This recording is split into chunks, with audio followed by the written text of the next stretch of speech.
Bizarre Brain Comics. Hello, my comic book friends, and welcome to Bizarre Brain Comics. I am Gary, your host.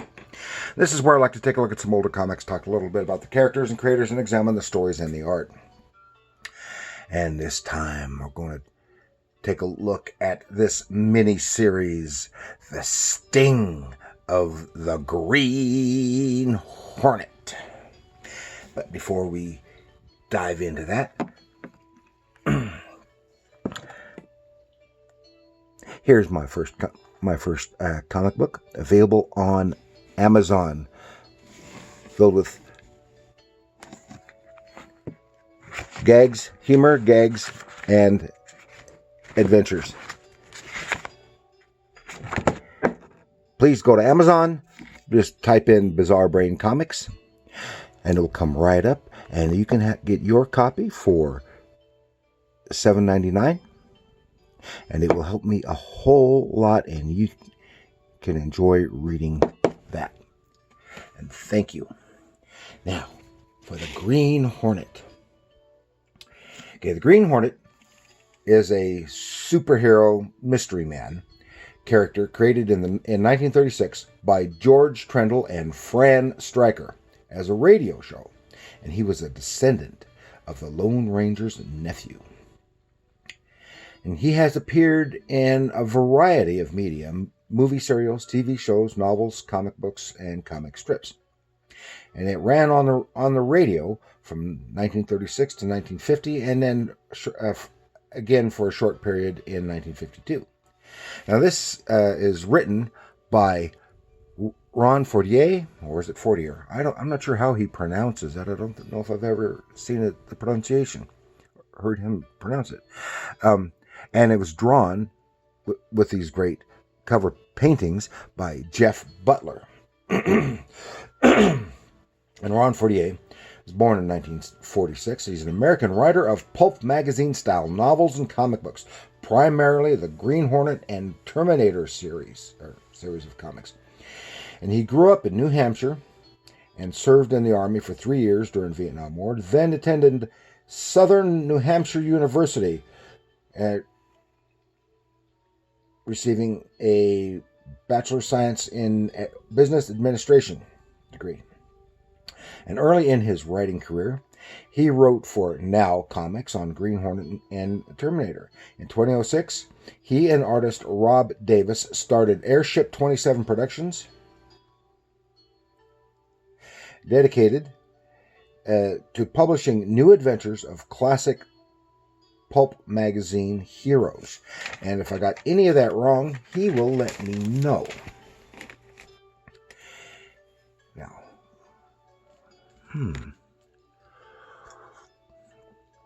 Now, and The Sting of the Creen Hornet is a 4-issue miniseries from Now Comics from 1992. And I loved this miniseries. And it's set in World War II. It's a 4-issue miniseries from Now Comics. And Jeff Butler did 4 great painted covers. You can see them right here, and some of them kind of remind me of the Jim Steranko cover paintings he did for some novels, primarily the Shadow novels. Oh, and I wanted to tell you that there are little cameos in here.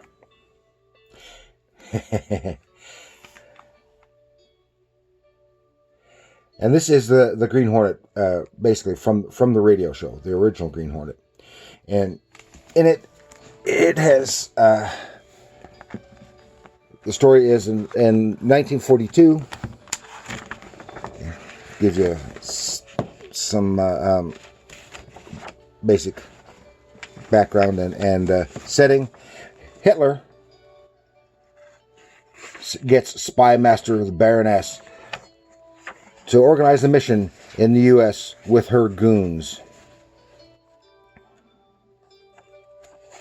And I got to tell you, this villainess, the Baroness, is I swear she could be the daughter of the villainess from Ron Fortier's book, the Nighthawk, that I am currently listening to on audio.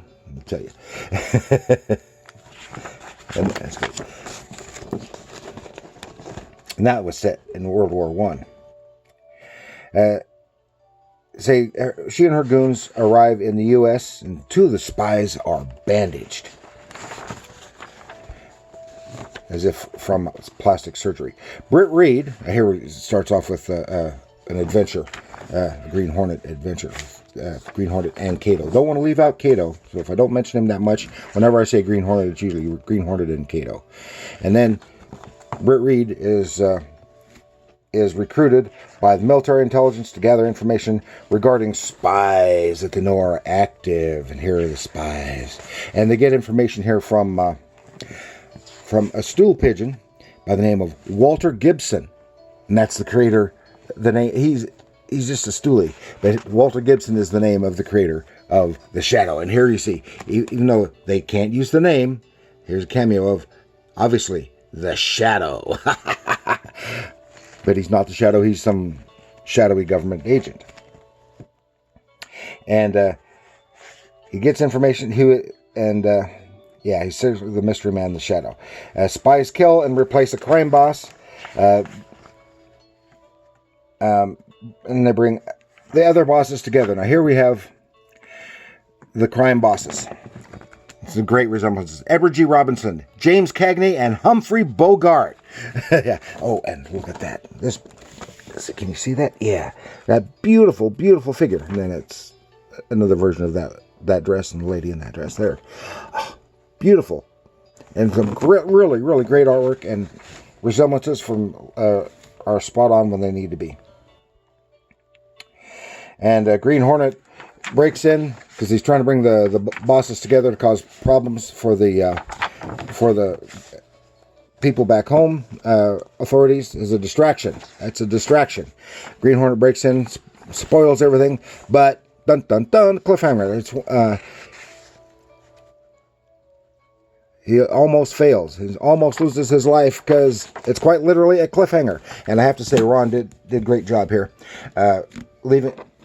pacing it so that each issue had a great cliffhanger. And The Shadow. There he is, the cliffhanger, and then it's The Shadow. I know it's not The Shadow, but it's The Shadow. He breaks in and he saves the Green Hornet, gives him a little bit more information. And it leads him to some more spies, some more action, lots of good action. And then this place is blown up, and it turns out the military, it was a blind. They had a secret installation underneath for Project Gladiator, and that is a reference to the Philip Wiley novel The Gladiator, or just Gladiator, which was the primary inspiration for Superman. Yeah, but here it's basically an imitation of the Captain America's origin. Project Gladiator is basically the same as Project Rebirth, except here they have two individuals were in the super soldier program, and spies rush in, kill the doctor. Then Cato follows one of the German spies, who's disguised as an American officer, and he winds up being assisted by one of these super soldiers in his regular army uniform. And some nice action sequence here. Even throwing the trash can, whing, like Captain America's shield. And they get some more info, which takes them to this secret mini sub pen. And then they're surrounded by Germans. Uh-oh. And that's an American mini sub pen. Another cliffhanger. And they get to the submarine pen. I like this because, well, I was a submariner, as you probably know by now if you've watched here. They get warning. They're able to get the warning out, save the mini subs from the bomb kablooey, which blows up the pin, but they're saved. And then Yankee Commando comes in to save the day. Help them out, and they get away. Ooh, really punching out the Nazis. And then trying to figure out what the scheme is. And then there's oh, that's right, FDR, the president, his train is coming through town. So they get on the train. There's something going on here. Get on the train, and here another cameo. These two reporters leaving the president's suite on the train, and it is obviously 1940s Clark Kent and Lois Lane from the animated shorts from the 40s. He gets in, talks to FDR. Turns out FDR is a spy. And then dun dun dun, cliffhanger. He's about to be shot. Well, they kidnapped. The president was kidnapped and replaced. And they realize what happened, and he takes a cyanide pill and kills him. Meanwhile, the president is gets put on the boat, goes out to a little island not far offshore, and Cato doing his stuff, and they get to the boat because they follow him where the boat is, and they find out where they took the president, and then meanwhile, Yankee Commando and troops are in a plane headed their way. And, well, Creen Hornet and Cato, they get on there, meet the president, trying to save him, but they get captured themselves, trying to take out this big old Nazi lug, and then the Yankee Commando gets there just in time to beat the crap out of the guy, while Creen Hornet takes after the Baroness, and they have their fight, and he knocks her out. Here is the Commando's great fight scene.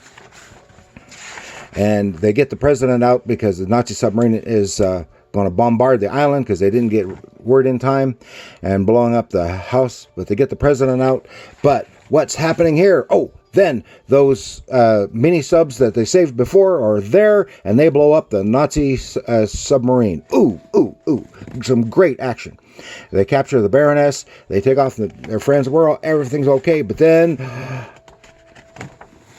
the Baroness kills her guards and gets away, leaving it open for more adventures to come. Who knows?